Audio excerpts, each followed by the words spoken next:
السلام علیکم ورحمۃ اللہ وبرکاتہ۔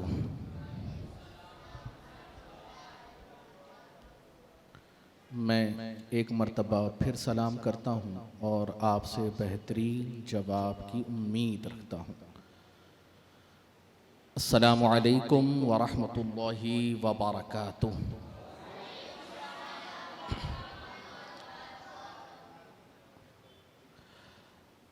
نحمدہ ونصلی ونسلم علی رسولہ الکریم ورعوف الرحیم اما بعد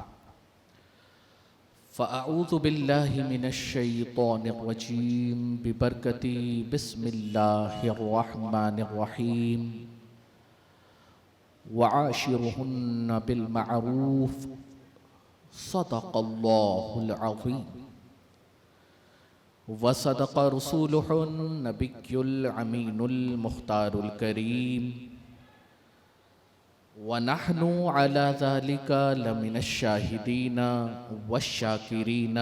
والحمد للہ رب العالمین۔ آئیے جس طریقے سے میں پڑھاؤں عشق و مستی میں ڈوب کر ہماری اور ساری کائنات کے مرکز عقیدت حضور رحمت عالم فخر آدم بنی آدم جناب احمد مجتبی محمد مصطفیٰ روح فدا صلی اللہ علیہ وسلم کی بارگاہ میں ہدیہ غلامی درود و سلام کے انداز میں محبتوں کے ساتھ پیش کریں، پڑھیں الصلاة والسلام علیک یا رسول اللہ، الصلاة والسلام علیک یا حبیب اللہ، الصلاة والسلام علیک یا نبی اللہ، وعلی آلک واصحابک یا شفیعنا یوم الجزاء صلی اللہ تعالی علیہ وسلم۔ رب قدیر کی بارگاہ میں دعا ہے کہ مولا تعالیٰ جس آیہ کریمہ کی تلاوت کا میں نے شرف حاصل کیا، اس کے ضمن میں جو بھی معروضات پیش کروں اس کے سلسلے میں مجھے حق کہنے کی توفیق عطا فرما۔ جو کچھ بھی میں کہوں سب سے پہلے مجھے اور بعد جملہ سامعین کو اس پر عمل کرنے کا موقع عطا فرما، اور اے رب کعبہ آنے والی مبارک رات شب معراج کا صدقہ مالک و مولا حالات کو سازگار بنا، امت مسلمہ کے حال پر کرم فرما، اور جو مصیبتیں ہم نے ماضی قریب میں جھیلی ہیں پروردگار ان مصیبتوں سے ہمیں نجات عطا فرما، اور آئندہ ایسی کسی مشقتوں کا سامنا ہمیں نہ کرنا پڑے، ایسا کرم فرما۔ میرے پیارے آقا صلی اللہ علیہ وسلم کے پیارے دیوانوں، ماہ رجب المرجب اپنی عظمتوں برکتوں کو لٹاتا ہوا ہمارے اور آپ کے درمیان سے رواں اور دواں ہیں، اور کل کی جو تاریخ ہوگی یہ تاریخ ہمارے لیے بہت زیادہ محترم، بہت زیادہ مبارک ہے۔ معراج النبی صلی اللہ علیہ وسلم کے حوالے سے آپ اپنی اپنی مساجد میں کل کے روز بہت ساری باتیں علماء کے زبانی سماعت کریں گے۔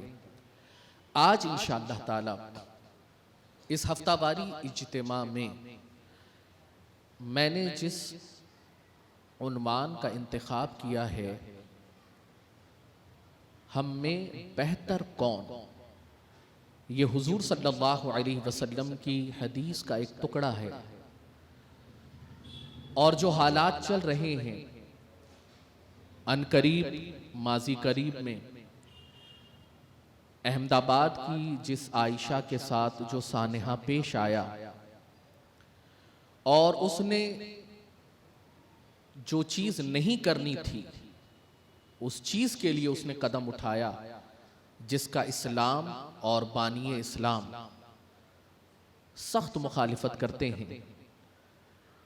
تو آخر اس کی طرف قدم اٹھانے پر مجبور ہوئی کیوں؟ اے میرے پیارے آقا صلی اللہ علیہ وسلم کے پیارے دیوانوں، پہلے ہمیں اور آپ کو یہ سمجھنا پڑے گا کہ صرف یہ ایک عائشہ نہیں ہے، بلکہ ایسی کئی عائشہ ہیں۔ یہ تو ایک حادثہ منظر عام پر آیا، ورنہ کئی ایسے حادثے ہیں جو ہمارے گلی میں، ہمارے محلوں میں، ہمارے خاندان میں، ہمارے قرب و جوار میں کئی سال تک پیش آتے رہے ہیں اور اب بھی پیش آتے ہیں۔ اے میرے پیارے آقا صلی اللہ علیہ وسلم کے پیارے دیوانوں، آخرکار یہ تمام تر چیزیں کیوں ہوتی ہیں؟ آخر جس مذہب کی تعلیم اتنی حسین ہے کہ جس مذہب کے اندر آقا صلی اللہ علیہ وسلم نے ایک لڑکی جب کسی کے نکاح میں آتی ہے تو میرے آقا صلی اللہ علیہ وسلم نے ارشاد فرمایا اس بندے کا ایمان کامل ہو جاتا ہے، چاہے لڑکا نکاح میں آئے چاہے لڑکی نکاح میں آئے، یعنی دونوں کا ایمان کامل ہوتا ہے۔ آدھا ایمان ایک روایت کے مطابق مکمل ہوتا ہے۔ اے میرے پیارے آقا صلی اللہ علیہ وسلم کے پیارے دیوانوں، تو آپ ذرا سوچے نا، جو رشتہ آدھا ایمان مکمل کرنے کا ذریعہ بنتا ہے، وہ رشتہ اتنے نازک دور سے کیوں کر گزرتا ہے؟ وہ رشتے کے اندر اتنی ناچاکیاں کیوں پیدا ہوتی ہیں؟ وہ رشتے کے اندر اتنی اپنے جو ہے نفرتیں کہاں سے پیدا ہوتی ہیں؟ جس لڑکی کو ہم قبل تو ہا قبل تو ہا قبل تو ہا کہنے پر اپنی بیوی منتخب کرتے ہیں،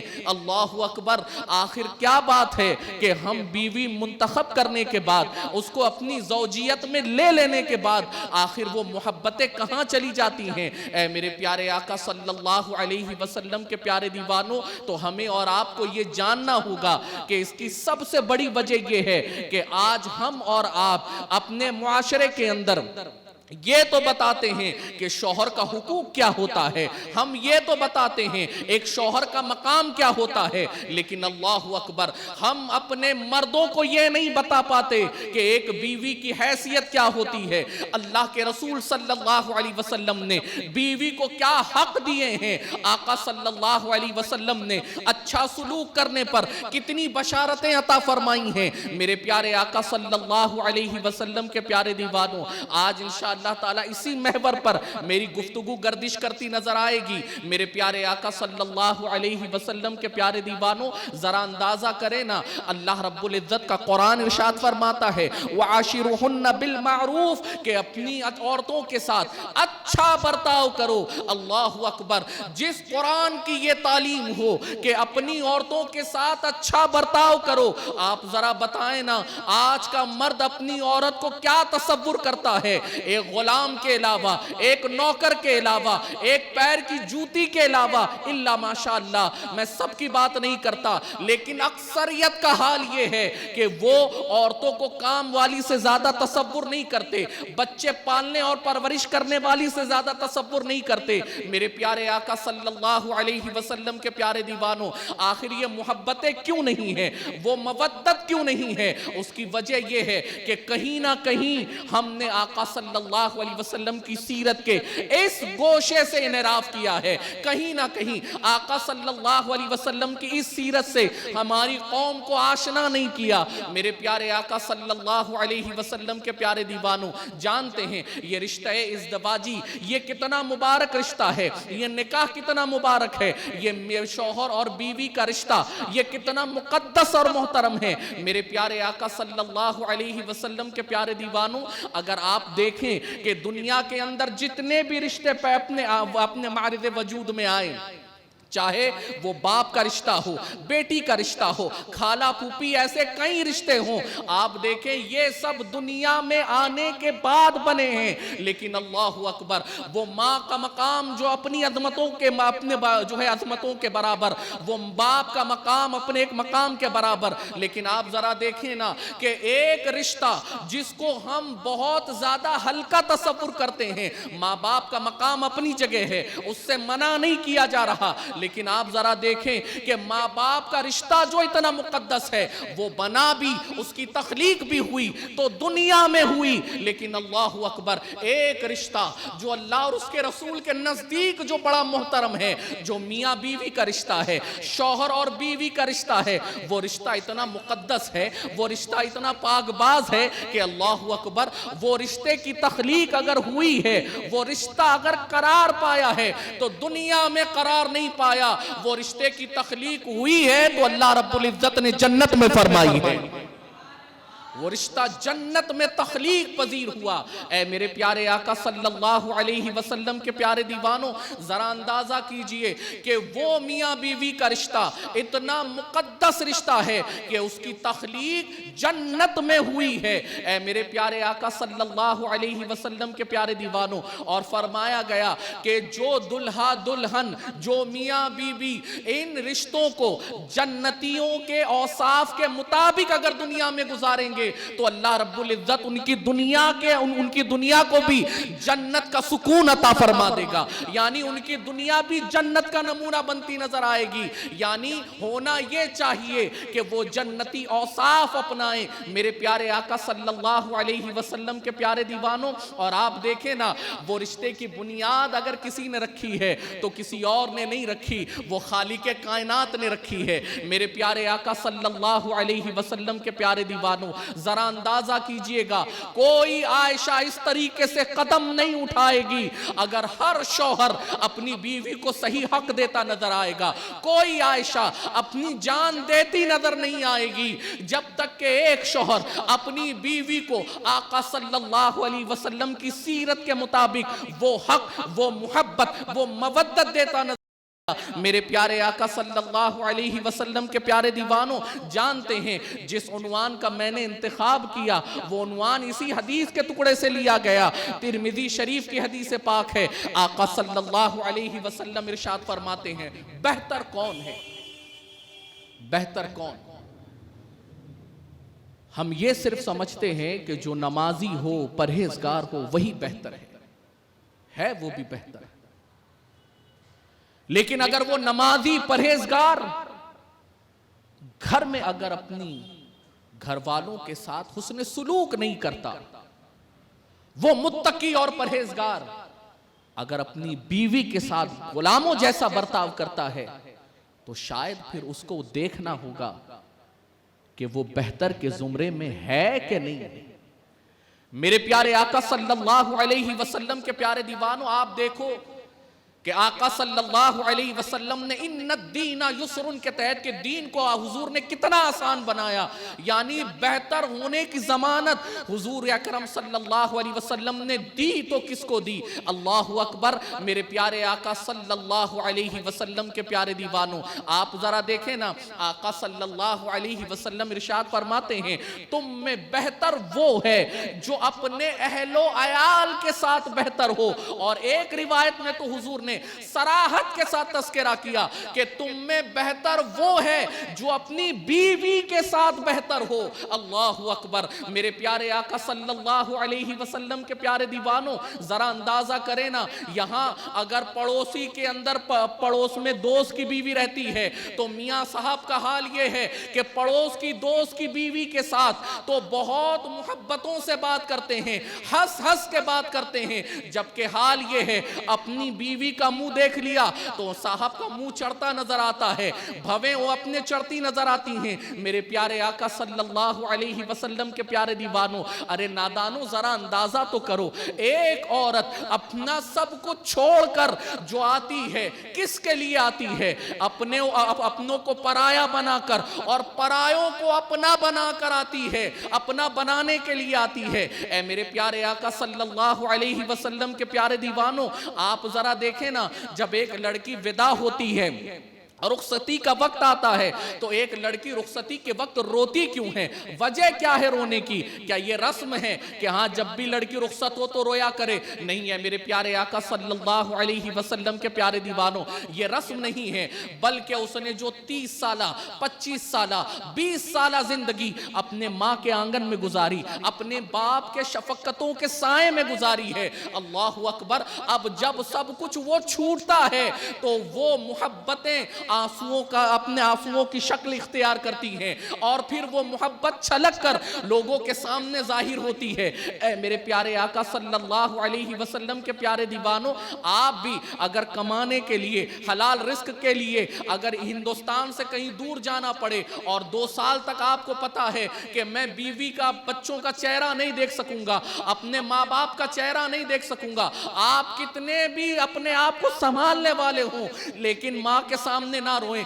جدائی کے وقت بیوی بچوں کے سامنے نہ روئیں، لیکن تنہائی میں بندہ روتا ضرور ہے، تنہائی میں بندہ ٹوٹتا ضرور ہے۔ میرے پیارے آقا صلی اللہ علیہ وسلم کے پیارے دیوانوں، ایک عورت جو سب کچھ چھوڑ کر آتی ہے آپ کو اپنا بناتے، آپ کے خاندان کو اپنا بنانے کے لیے، آپ ذرا بتائیں نا آپ نے اس کو دیا کیا ہے، آپ نے اس کے لیے کیا کیا ہے؟ میرے پیارے آقا صلی اللہ علیہ وسلم کے پیارے دیوانوں، جبکہ اس کو نت نئے چیلنجز دیکھنے پڑتے ہیں، یعنی جیسے اس کے یہاں کا کھانا تھا، آپ کے یہاں کے کھانے کا مزاج کچھ اور ہے، اس کے یہاں کا رہنے سہنے کا ڈھنگ الگ تھا، آپ کے یہاں کے رہنے سہنے کا ڈھنگ الگ ہے، لیکن وہ اپنے پرانے عادت و اطوار کو چھوڑتی ہے، سب کچھ آپ کا اپناتی ہے، اپنی کھانے کی لذتوں کو ترک کرتی ہے، آپ کو جو پسند، آپ کو جو بہتر، آپ کو جو اچھا لگے وہ سب کچھ آپ کے لیے کرتی ہے۔ لیکن میاں صاحب آپ کیا کرتے ہیں؟ میرے پیارے آقا صلی اللہ علیہ وسلم کے پیارے دیوانوں،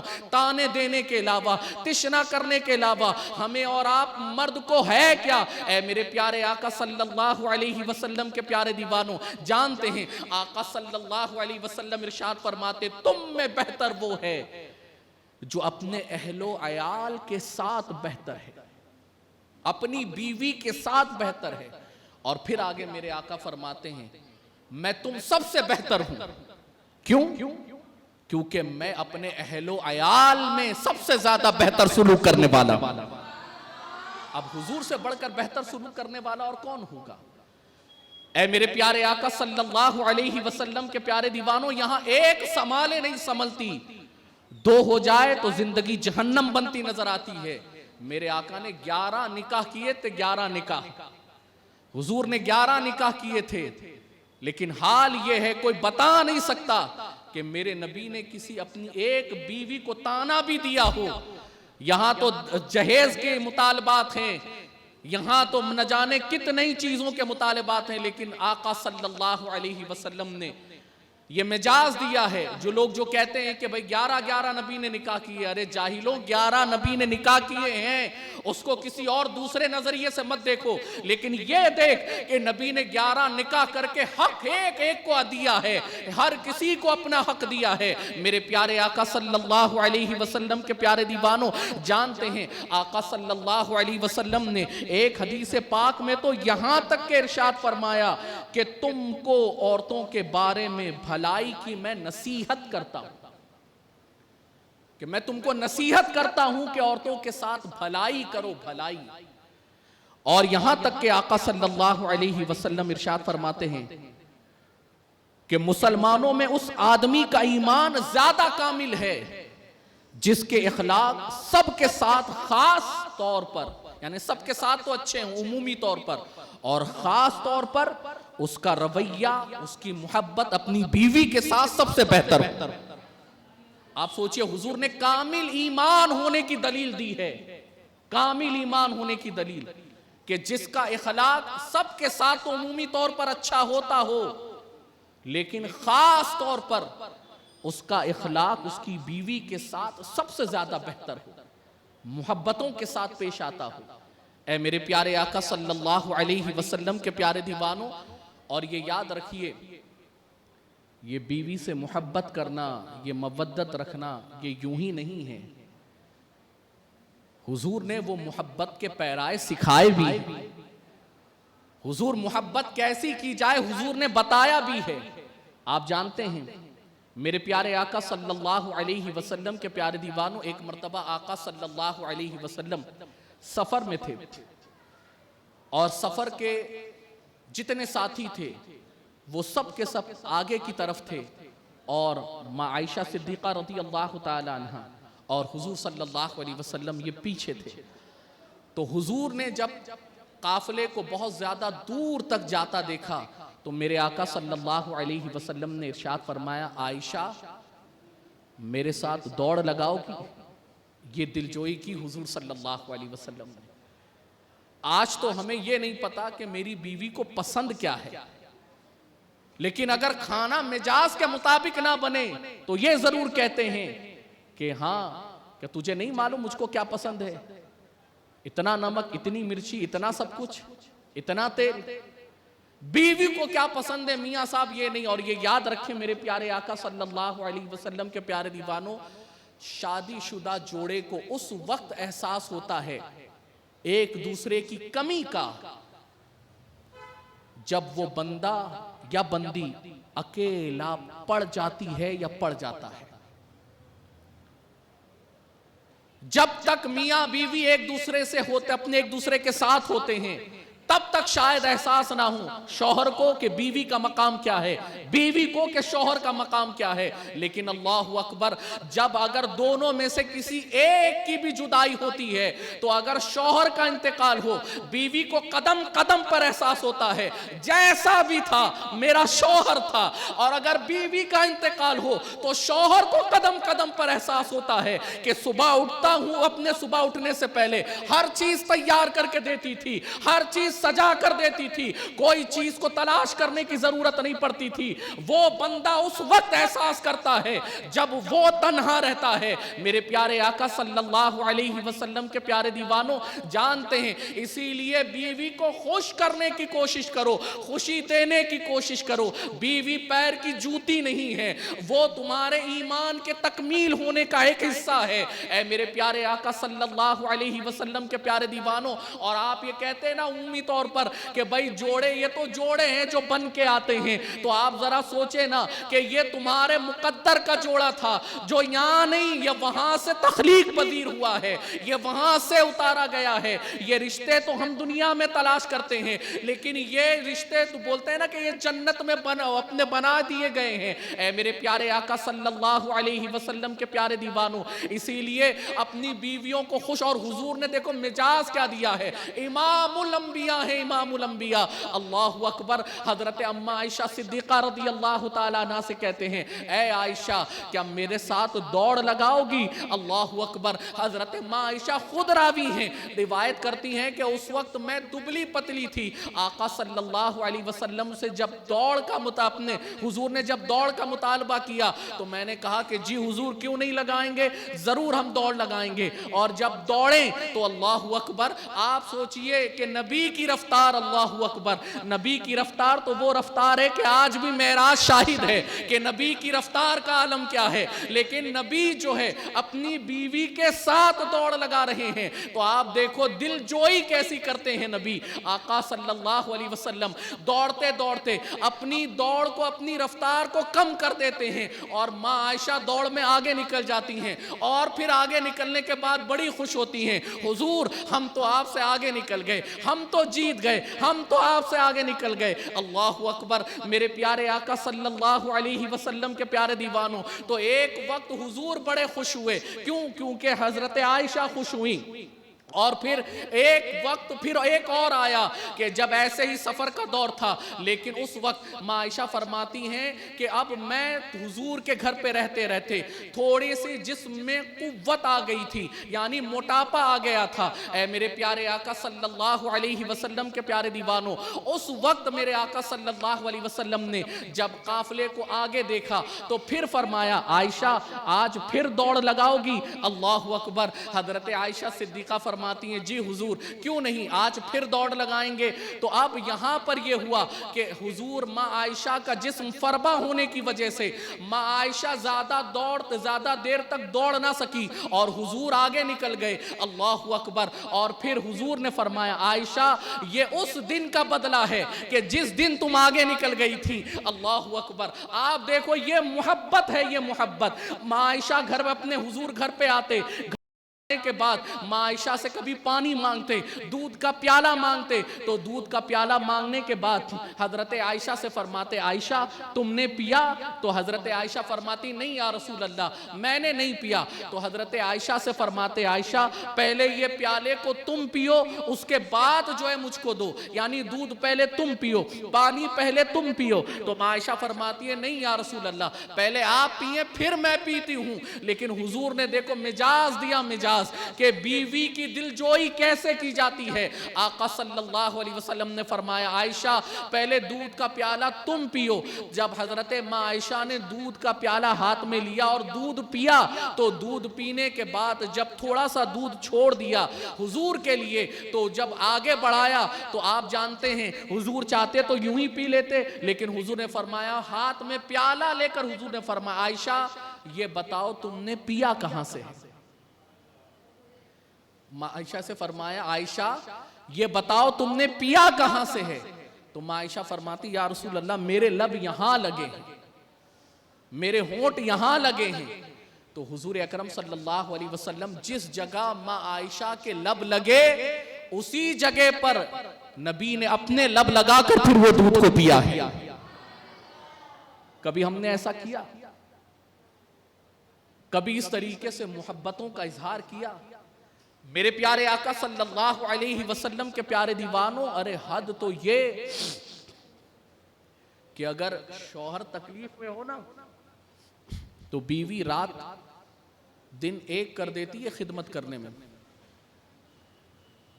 کوئی ہاسپٹل میں رکے نہ رکے، کوئی آپ کی تیمارداری کے لیے رکے نہ رکے، لیکن بیوی ایڑی چوٹی کا زور لگا دیتی ہے آپ کو دوبارہ کھڑا کرنے کے لیے۔ لیکن اگر بیوی کبھی تکلیف میں ہو تو کیا ہم ایسا کرتے ہیں؟ لیکن آؤ دیکھو حضرت موسیٰ علی نبینا علیہ الصلاۃ والتسلیم کو نبوت ملی کیسے جانتے ہیں؟ ذریعہ بنی کون؟ حضرت موسیٰ کو نبوت ملنے کا ذریعہ کوئی اور نہیں بلکہ حضرت موسیٰ کی بیوی بنی ہوئی، حضرت موسیٰ کی بیوی بنی۔ حضرت شعیب علیہ نبینا علیہ الصلاۃ والتسلیم کی 10 سال خدمت کرنے کے بعد، ان کے پاس 10 سال خدمت گزاری کرنے کے بعد جب اپنی بیوی کو لے کے مصر کی طرف حضرت موسیٰ علیہ نبینا علیہ الصلاۃ والتسلیم نکلے، تو حال یہ ہوا کہ راستے میں چلتے چلتے تاریکی رات کی تاریکی آئی اور وہ کوہ طور کے دامن میں تھا۔ تو حضرت موسیٰ علیہ نبینا علیہ الصلاۃ والتسلیم کی بیوی چونکہ حاملہ تھی اور جاڑے کا موسم تھا، ٹھنڈ لگنے لگی، تو حضرت موسیٰ علیہ نبینا علیہ الصلاۃ والتسلیم نے دیکھا کہ بیوی کو ٹھنڈ لگ رہی ہے، تو کہا کہ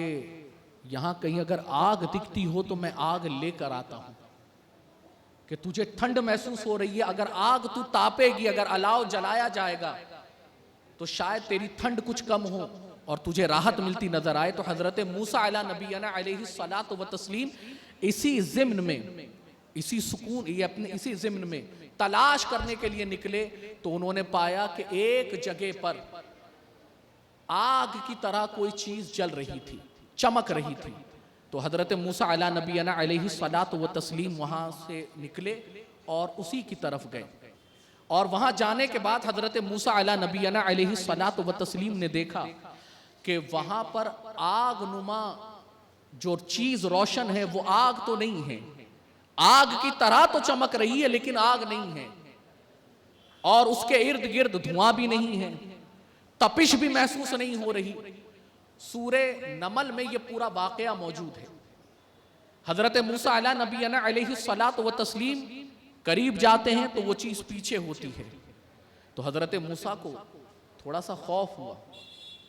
تو حضرت موسیٰ علیہ نبینا علیہ الصلاۃ والتسلیم نے دیکھا تو غیب سے آواز آئی، یعنی اس جگہ سے آواز آئی، اے موسیٰ انی انا اللہ، اے موسیٰ میں خدا ہوں تیرا، میں تیرا رب ہوں، اور میں یہاں پر تجھے نبوت بھی عطا کرتا ہوں اور تجھے معجزات بھی عطا کرتا ہوں۔ تو حضرت موسیٰ علیہ نبینا علیہ الصلاۃ والتسلیم کو جو معجزات ملے وہ اسی وقت ملے، جو رسالت ملی وہ اسی وقت ملی۔ اے میرے پیارے آقا صلی اللہ علیہ وسلم کے پیارے دیوانوں، ذرا اندازہ کیجئے کہ حضرت موسیٰ علیہ نبینا علیہ الصلاۃ والتسلیم کو نبوت و رسالت اپنے ملنی ہی تھی، لیکن اس وقت وہ ذریعہ بنی کون؟ وہ بنی حضرت موسیٰ علیہ نبینا علیہ الصلاۃ والتسلیم کی شریک حیات، کہ وہ اپنی بیوی کی محبت میں آگ کی تلاش میں نکلے کہ میں تجھ سے کہیں سے آگ لے آؤں، اور اپنے راستہ جو ہے حضرت موسیٰ علیہ نبینا علیہ الصلاۃ والتسلیم مصر کی طرف تلاش کر رہے تھے کہ اگر وہاں کوئی آبادی ہوگی تو کسی سے پوچھ لوں گا کہ مصر کی طرف راستہ کہاں سے جاتا ہے۔ اے میرے پیارے آقا صلی اللہ علیہ وسلم کے پیارے دیوانوں، تو یہاں سے پتا چلا کہ جو بندہ یہ عمل کرتا ہے، یعنی جو بندہ بیوی کا خیال رکھتا ہے، تو اللہ رب العزت اس پر کتنی کرم نوازیاں فرماتا ہے۔ میرے پیارے آقا صلی اللہ علیہ وسلم کے پیارے دیوانوں، تو آج ہمیں اور آپ کو ضرورت ہے اس معاشرے کے اندر آقا صلی اللہ علیہ وسلم کی تعلیمات کو پیش کرنے کا۔ ہم یہ نہیں کہتے کہ اپنے جو ہے نا تالی ایک ہی ہاتھ سے بجتی ہے، ہم جانتے ہیں کہ تالی دونوں ہاتھوں سے بجتی ہے، یعنی اگر جھگڑا ہو، کسی بات پر ناراضگی ہو، تو وہاں پر اکثر و بیشتر معاملہ یہ ہوتا ہے کہ اپنے دونوں فریقین کا ہوتا ہے، یعنی اس میں میاں کی بھی غلطی ہوتی ہے، بیوی کی بھی غلطی ہوتی ہے، لیکن اے میرے پیارے آقا صلی اللہ علیہ وسلم کے پیارے دیوانوں، یہ بھی تو یاد رکھو کہ وہ صنف نازک ہے، اور یہ بھی تو یاد رکھو وہ ٹیڑھی پسلی سے پیدا کی گئی ہے، یعنی سیدھی کرنے کی کوشش کرو گے تو ٹوٹ جائے گی، تو اسی لیے کبھی کبھی باتوں کو درگزر کرنے کی کوشش کرو۔ میرے پیارے آقا صلی اللہ علیہ وسلم کے پیارے دیوانوں، جانتے ہیں آپ آج اگر بات پر جھگڑا ہو جائے تو شوہر کا حال یہ ہوتا ہے کہ شوہر زیادہ سے زیادہ ترے دکھاتا ہے، لیکن آؤ جانتے ہیں ایک مرتبہ کسی بات پر حضرت ماں عائشہ صدیقہ رضی اللہ تعالیٰ عنہ، اب دیکھیے حضور کی محبت، دیکھیے حضور کیسے اپنی بیوی کو خوش رکھتے تھے۔ میرے آقا صلی اللہ علیہ وسلم ارشاد فرماتے، عائشہ تم مجھ سے جب راضی ہوتی ہو تب بھی مجھے پتا چل جاتا ہے، اور جب مجھ سے ناراض ہوتی ہو تب بھی مجھے پتا چل جاتا ہے۔ تو ماں عائشہ صدیقہ رضی اللہ تعالی عنہا فرماتی ہیں کہ یا رسول اللہ وہ کیسے؟ تو بولے وہ اس طریقے سے کہ جب تم مجھ سے راضی ہوتی ہو، آپ سوچے حضور سے ناراض کون ہو سکتا ہے، لیکن آقا صلی اللہ علیہ وسلم نے اپنی بیوی سے وہ محبت اور وہ اختیار دیا ہے، اللہ اکبر۔ ماں عائشہ سے میرے آقا فرماتے ہیں، اے عائشہ جب تم مجھ سے راضی ہوتی ہو نا تو یہ کہتی ہو رب محمد کی قسم، یعنی جب بھی قسم خوانی ہوتی ہے اور تم مجھ سے راضی ہو تو یہ کہتے ہو رب محمد کی قسم، اور جب تم مجھ سے ناراض رہتی ہو اور قسم خوانی ہوتی ہے تو تم کہتے ہو کہ رب ابراہیم کی قسم۔ تو جب تم رب ابراہیم کی قسم کہتی ہو تو میں سمجھ جاتا ہوں کہ تم مجھ سے ناراض ہو، لیکن جب قسم کھاتے وقت رب محمد کی قسم کھاتی ہو تو پھر میں سمجھ جاتا ہوں کہ ہاں تم مجھ سے راضی ہو۔ اے میرے پیارے آقا صلی اللہ علیہ وسلم کے پیارے دیوانوں، تو یہ طریقہ رہا ہے حضور صلی اللہ علیہ وسلم کا کہ کس طریقے سے اپنی محبتوں کا اظہار حضور کیا کرتے تھے، اور کچھ بات پر جب آپس میں کچھ بات ہو گئی اماں عائشہ کے ساتھ تو میرے آقا صلی اللہ علیہ وسلم گفتگو کر رہے تھے تو سیدنا صدیق اکبر آ گئے۔ تو میرے آقا صلی اللہ علیہ وسلم نے سیدنا صدیق اکبر سے فرمایا، ابو بکر تم ہمارے درمیان ثالث بن جاؤ، یعنی تیسرے بن جاؤ۔ ایز اے جج بن جاؤ، فیصلے کرنے والے بن جاؤ، فیصلہ کرو کہ کون صحیح ہے، تم ہم میں سے ثالث بنو، تیسرے بن جاؤ۔ تو ماں عائشہ رضی اللہ تعالی عنہ محبت میں، مودت میں یہ کہتی ہیں، دیکھیے حضور صلی اللہ علیہ وسلم جو بھی کہنا سچ سچ کہنا ہوتا ہے نا، جب باپ سامنے بیٹھا ہوتا ہے تو تھوڑا بیوی جو بیٹی جو ہے وہ تھوڑا سا جو ہے محبت بھرے انداز میں کہہ دیتی ہے کہ بھائی میرے پاس تو ابھی تو باپ کا سپورٹ ہے، باپ والد صاحب بیٹھے ہیں تو اب زیادہ خوف زدہ کھانے کی ضرورت نہیں، لیکن وہ حضور کی محبت میں انہوں نے یہ کہا کہ دیکھیے حضور صلی اللہ علیہ وسلم اب جو بھی کہنا تو بالکل سچ سچ کہنا۔ تو آقا صلی اللہ علیہ وسلم کے سامنے اس طریقے سے کہنے پر سیدنا صدیق اکبر آگے بڑھے اور ماں عائشہ کے چہرے پر تماچا رسید کر دیا، اور تماچا رسید کرنے کے بعد فرمایا عائشہ اگر نبی سچ نہیں بولیں گے تو سچ بولے گا کون؟ سچ کا درس اگر ملا ہے تو نبی کی بارگاہ ہی سے تو ملا ہے۔ تو نبی سے کہتی ہے کہ دیکھیے حضور صلی اللہ علیہ وسلم جو بھی بولیے گا سچ سچ بولیے گا۔ تو آقا صلی اللہ علیہ وسلم نے جیسے یہ دیکھا اور ماں عائشہ کو جیسے ہی باپ کی ایک ضرب لگی تو حضور صلی اللہ علیہ ماں عائشہ اٹھی اور حضور کے پیچھے آ کر ڈر کے حضور کے پیچھے بیٹھ گئی، باپ سے بچنے کے لیے حضور کے پیچھے آ کر بیٹھ گئی۔ اور پھر حضور نے فرمایا ابو بکر ہم نے تمہیں ثالث بنایا تھا، لیکن ثالث کا کام یہ نہیں ہوتا جو تم نے کیا ہے، اب ایک کام کرو ہم دونوں کو ہمارے حال پر چھوڑ دو اور تم چلے جاؤ، ہم دونوں آپس میں ہی فیصلہ کر لیں گے۔ تو اب سیدنا صدیق اکبر اٹھے اور چلے گئے۔ اب جیسے ہی سیدنا صدیق اکبر گئے تو پیچھے مڑ کر، اب چونکہ پیچھے چھپ کر بیٹھے تھی نا ماں عائشہ صدیقہ، تو پیچھے مڑ کر بیٹھی تھی، تو پیچھے حضور صلی اللہ علیہ وسلم نے اپنے چہرے اقدس کو کیا اور پیچھے کرنے کے بعد فرماتے ہیں عائشہ جب باپ کی ضرب لگی تو نبی کا ہی سایہ کام آیا نا، عائشہ جب باپ نے مارا تو نبی کا ہی دامن کام آیا نا۔ یعنی آقا صلی اللہ علیہ وسلم خوش نہیں ہوئے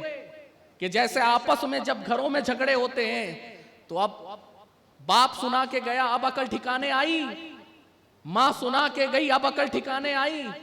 اب تو سدھر جا، نہیں۔ اے میرے پیارے آقا صلی اللہ علیہ وسلم کے پیارے دیوانوں، حضور اکرم صلی اللہ علیہ وسلم نے اس طریقے سے اپنے رشتوں کو نبھایا ہے، اور آقا صلی اللہ علیہ وسلم نے آنے والی قیامت تک کی امت کو یہ درس دیا ہے کہ زندگی کے اندر یہ اتار چڑھاؤ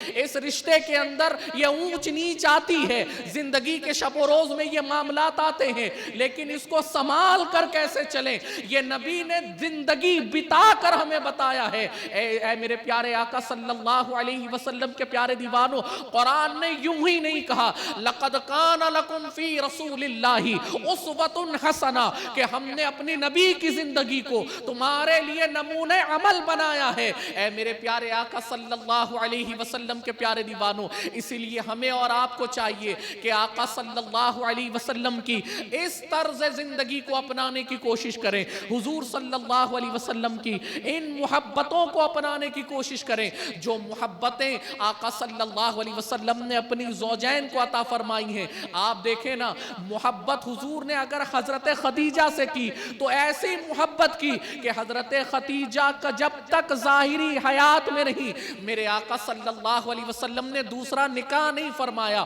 اور جب حضرت خدیجہ کا وصال ہوا حضور نے اس کے بعد نکاح فرمایا۔ اور محبت کیسی کی کہ جب بھی قربانی آتی تو حضرت خدیجہ کی سہیلیوں کے پاس گوشت بھیجا کرتے تھے، اے میرے پیارے آقا صلی اللہ علیہ وسلم کے پیارے دیوانوں، تاکہ یہ ان کی سہیلیاں ہیں ان کو خوشی ملے۔ اے میرے پیارے آقا صلی اللہ علیہ وسلم کے پیارے دیوانوں، اسی لیے ہمیں اور آپ کو چاہیے کہ آج جو ہمارے گھر کا معاشرہ بد سے بدتر بن رہا ہے، بد سے بدتر بن رہا ہے، اس معاشرے کو ہم سدھارنے کی کوشش کریں، بیویوں کو پیر کی جوتی نہ سمجھیں، زندگی کا ایک حصہ سمجھیں، ایک انجن کے جو ہے دوسرا پہیا سمجھیں کہ جس طریقے سے ایک گاڑی دو پہیوں کے بغیر نہیں چل سکتی نا، اس کے لیے دونوں پہیے چاہیے، اس طریقے سے یہ معاشرتی زندگی، یہ ازدواجی زندگی کامل اسی وقت ہوتی ہے جب دونوں ایک پٹری پر سوار ہوں اور صحیح سمت میں اپنی زندگی کو لے جائیں۔ تو خدا کے واسطے اپنی بیویوں سے محبت کرنا سیکھیں۔ حضور نے بہتر ہونے کی ضمانت اسی پر عطا فرمائی ہے کہ جو اپنی عورت کے ساتھ بہتر ہو، جو اپنی بیوی کے ساتھ بہتر ہو۔ اور آج تو ہمارا اور آپ کا حال یہ ہے کہ تھوڑا سا غصہ ہوتا ہے تو سیدھا ہاتھ ہی اٹھتا ہے نا مرد کا، کہ دکھائیں کہ جب یہ ہاتھ اٹھتا ہے تو آدمی اٹھتا ہے کہ نہیں اٹھتا، یعنی پھر یہ ہاتھ کی ضرب، یہ ہاتھ کی قوت بتاتی ہے کہ پھر بیوی ڈرتی رہے۔ اے میرے پیارے آقا صلی اللہ علیہ وسلم کے پیارے دیوانوں، جانتے ہیں حضور اکرم صلی اللہ علیہ وسلم نے کبھی اپنی بیویوں کے اوپر ہاتھ نہیں اٹھایا، کبھی نہیں اٹھایا۔ اور یہاں تک کہ آپ جانتے ہیں کبھی ایسی کوئی ناچاکی ہو بھی جائے نا، بیوی تھوڑا سا زبان چلا بھی دے تو سنو طریقہ کیا بتایا گیا۔ حضور سیدنا غوث اعظم رضی اللہ تعالیٰ عنہ غنیت الطالبین میں اور امام محمد غزالی کیمیائے سعادت میں فرماتے ہیں، اگر بیوی شوہر کی اطاعت نہ کرے، زبان درازی کرے، تو اسے سمجھایا جائے۔ نہیں سمجھ میں آتا تو غصہ کرے، بندہ ناراضگی کا اظہار کرے، اور پھر بھی وہ اپنے ہٹ دھرمی پر رہتی ہے تو فرمایا گیا کہ ڈانٹ ڈپٹ اور غصہ کرنے کے بعد بھی اگر نہ سمجھے تو فرمایا گیا سوتے وقت اس کی طرف اپنی پیٹھ کر دے، یعنی چہرہ پھیر کر سوئے، اس کے قریب نہیں جائے۔ اور پھر بھی اگر وہ اپنی باتوں پر اٹل رہے، اپنی ہٹ دھرمی پر رہے، تو فرمایا گیا کہ 3 رات اس سے الگ سو جائے۔ یعنی آپ دیکھیے کہ سہولت کتنی دی جا رہی ہے، ہاتھ اٹھانے کی ترغیب نہیں دی جا رہی، مارنے اور پیٹنے کی ترغیب نہیں دی جا رہی کہ تم حاکم ہو تو ہاں اپنی حکومت دکھاؤ، اپنے اختیارات کو دکھاؤ، نہیں، کہ پہلے سمجھانے کی ترغیب دی گئی، پھر اس کے بعد غصے سے ناراض ہو کر سمجھانے کی ترغیب دی گئی کہ بندہ ناراضگی کا اظہار کرے، غصے سے ڈانٹ ڈپٹ کے سمجھائے، پھر تیسری بار کہ اس کے قریب جب سوئے تو اس کی طرف پیٹ کر کے سوئے، پھر اس کے بعد 3 رات اپنے بستر کو الگ کر دے، اور پھر فرمایا گیا کہ اس کے بعد بھی اگر وہ اپنی باتوں پر اڑی رہے تو ہٹ دھرمی اختیار کرے، تو فرمایا گیا کہ پھر اسے اگر ضرورت پڑے مارنے کی تو اس طریقے سے نہ مارے کہ اس کے بدن پر نشان ظاہر ہو، اور چہرے پر تو بالکل نہ مارے، یہاں تو مار مار کر منہ سجا دیتے ہیں۔ آج ہی جو ہے ہمارے کسی ساتھی نے بتایا کوئی اپنی عورت کو کیا مارے، آج تو زومیٹو والے نے جو ہے ڈیلیوری بوائے نے ڈیلیوری کرنے گیا تو شاید ڈیلیوری لینے والی خاتون نے کچھ بد کلامی کر دی ہوگی، تو اس نے اتنی زور سے مارا کہ اس کی ناک کی ہڈی توڑ کے رکھ دی۔ تو حال یہ ہے، تو جب ڈیلیوری بوائے یہ کر سکتا ہے تو پھر تو شوہر تو کلی اختیار رکھتا ہے نا۔ پھر جب وہاں وہ اختیار نہ رکھتے ہوئے اتنا بڑا کام کر کے آ جائے تو یہاں تو شوہر تو کلی اختیار رکھتا ہے۔ تو خدا کے واسطے بچو ان تمام تر چیزوں سے، وہ اسلام نہیں ہے جو تم اپنے گھر کے اندر لے کر رکھے ہو، اسلام یہ ہے جو حضور کی سیرت میں موجود ہے، حضور کی تعلیمات میں موجود ہے۔ تو اب فرمایا گیا کہ پھر اسے نہ مارے، اور پھر ان سب سے بھی فائدہ نہ ہو تو پھر 1 مہینے تک بندہ ناراض رہے، 1 مہینے تک بندہ ناراض رہے۔ اے میرے پیارے آقا صلی اللہ علیہ وسلم کے پیارے دیوانوں، تو خدا کے واسطے اپنی معاشرتی زندگی کو سدھارنے کی کوشش کرو۔ اب یہاں پر یہ بھی نہیں کہا جائے گا کہ بیوی کو خوش کرنے کے لیے ماں باپ کا دل دکھا دو، یہ بھی نہیں کہنا ہے۔ آپ میانہ روی رکھیں، مرد اسی لیے ہونا، شوہر اسی لیے، مرد اسی لیے تو بنے ہو کہ کبھی اگر ماں اپنے جو ہے نا، ماں اگر تانا تشنا کرے کہ جورو کا غلام ہو گیا،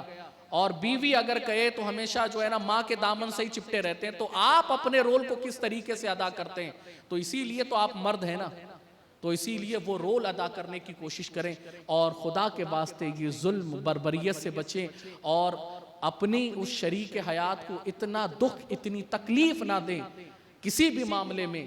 یا اس کو ذہنی آزمائشوں میں مبتلا نہ کریں کہ وہ عائشہ جیسا قدم اٹھانے پر مجبور ہو جائے، یا وہ اپنے طور پر جو ہے طلاق مانگنے پر، خلا مانگنے پر مجبور ہو جائے کہ اتنے سال بتا دی اب برداشت نہیں ہوتا، اب باندھ جو اپنے پانی سر سے اوپر چلا گیا، اب باندھ ٹوٹ گیا۔ خدا کے واسطے یہ زندگی اللہ کی نعمت ہے، اور یہ یاد رکھیں کہ اس نعمت کا شکر ادا کریں، ورنہ کتنے ایسے ہیں جو آج بھی ہماری بچیاں نکاح کے لیے اچھے رشتوں کا انتظار کر رہی ہیں، کتنے نوجوان ایسے ہیں کہ جن کی عمر بیتی جا رہی ہے، لڑکیاں نہیں مل رہی۔ یہ یاد رکھو نکاح ہوتا ہے تو اس نکاح کو سنبھالنے کی کوشش کرو، یہ بڑا عظیم مقدس رشتہ ہے۔ لوگ ذرا ذرا سی بات پر طلاق کے واقعات آ جاتے ہیں، یہ یاد رکھو ایک بار طلاق ہو گئی، ہم نے دیکھا ہے اپنی نظروں سے، زندگی کے تجربے شاہد ہیں کہ لوگ کہتے ہیں کہ نہیں نہیں ہماری بیٹی کو دوسرا مل جائے گا، ارے عمر بیتتی چلی جاتی ہے،